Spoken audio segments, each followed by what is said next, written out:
Hello friends, welcome back to our channel. ఉద్యోగంతో జీతం చాలట్లేదనో, ఒకరి కింద బతకొద్దని అనుకునేవారో సొంతంగా ఏదైనా బిజినెస్ ప్రారంభించాలని అనుకుంటుంటారు. అయితే ఎందులోకి వెళ్లాలో తెలియక తొందరలో పెట్టుబడులు పెట్టి చేతులు కాల్చుకునే వాళ్ళు ఉంటారు. అందుకే ఏదైనా బిజినెస్ ప్రారంభించే ముందు అన్నీ తెలుసుకుని అడుగు వేయాలి. ముందు పెట్టుబడి తెలుసుకోవాలి. తక్కువ పెట్టుబడితో పెద్దగా రిస్క్ లేకుండా ఎక్కువ రిటర్న్స్ ఇచ్చే వ్యాపారాలు కూడా ఉంటాయి.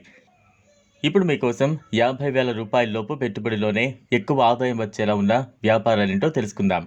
ఈ రోజుల్లో తొందరగా ప్రారంభించే వ్యాపారం అంటే అది ఫుడ్ బిజినెస్.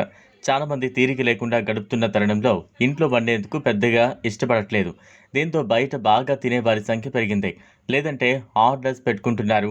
అందుకే టిఫిన్, ఫుడ్ డెలివరీ బిజినెస్ లాభదాయకంగా ఉంటుందని చెప్పొచ్చు. జన సముదాయం ఎక్కువగా ఉన్న ప్రాంతాల్లో ఈ వ్యాపారం పెట్టుకుంటే సక్సెస్ కావచ్చు. పెట్టుబడి కూడా 50,000 లోపు సరిపోతుంది. ఇటీవల బాగా పాపులర్ అయిన బిజినెస్ ఫుడ్ ఆన్ వీల్స్. ఎక్కడైనా వీటిని పార్క్ చేసి బిజినెస్ చేయొచ్చు. తక్కువ ఖర్చుతోనే ఎక్కువ లాభాలు అందుకునే వీలుంటుంది. సాయంత్రం సమయంలో చాలామంది స్నాక్స్ తినేందుకు ఆసక్తి చూపుతూ ఉంటారు. ఇక్కడ chaats, street foods, fast foods వంటి వాటితో మంచి బిజినెస్ చేసుకోవచ్చు. అందుకే వీటిని ప్రారంభించడం కూడా ఉత్తమం. పల్లెటూరులోనే కాదు, ఇప్పుడు సిటీల్లోనూ దాదాపు ప్రతి ఇంట్లో ఊరగాయ ఉంటుందని చెప్పొచ్చు. పచ్చళ్ళతో తినాలని చాలామంది అనుకుంటుంటారు. ఇంట్లో చేసే వీలు లేని వారు బయట కొనుగోలు చేస్తూ ఉంటారు. దీనికోసం ఆన్లైన్లో ఆర్డర్ చేసుకోవడం లేదా దుకాణాల్లో కొనడం చేస్తూ ఉంటారు. మీరు ఈ వ్యాపారం ప్రారంభిస్తే మంచి లాభాలు అందుకోవచ్చు. కొన్ని కంపెనీలు తాజా జామ్స్ లేదా ఆర్గానిక్ జామ్స్ తయారు చేస్తూ ఉన్నాయి.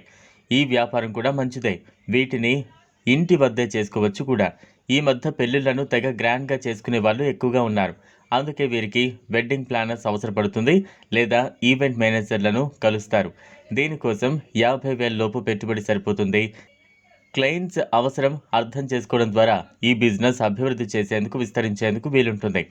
వెడ్డింగ్ ప్లానర్ ప్రతిభ ఉన్న సభ్యులతో కలిసి ఖచ్చితమైన ఒక గ్రూప్ తయారు చేయగలిగితే సక్సెస్ పొందొచ్చు. ఇక ఎవర్ గ్రీన్ ఫీల్డ్లో ఫోటోగ్రఫీ గురించి ముఖ్యంగా చెప్పుకోవాలి. దీనికి ఎప్పుడైనా గిరాకీ ఉంటుంది. వెడ్డింగ్ ఫోటోగ్రఫీకి ఎక్కువగా సంపాదించవచ్చు. పార్టీ షూట్స్కు డిమాండ్ ఎక్కువే ఉంటుంది. ఇక న్యాచురల్ ఫోటోగ్రఫీ కూడా డిమాండ్ ఉంటుంది.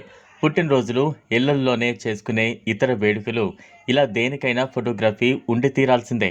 సంపాదన కూడా దీంట్లో గట్టిగానే ఉంటుంది. ఈ వీడియో మీకు నచ్చినట్లయితే లైక్ చేయండి, షేర్ చేయండి, ఛానల్ను సబ్స్క్రైబ్ చేసుకోండి. Thanks for watching.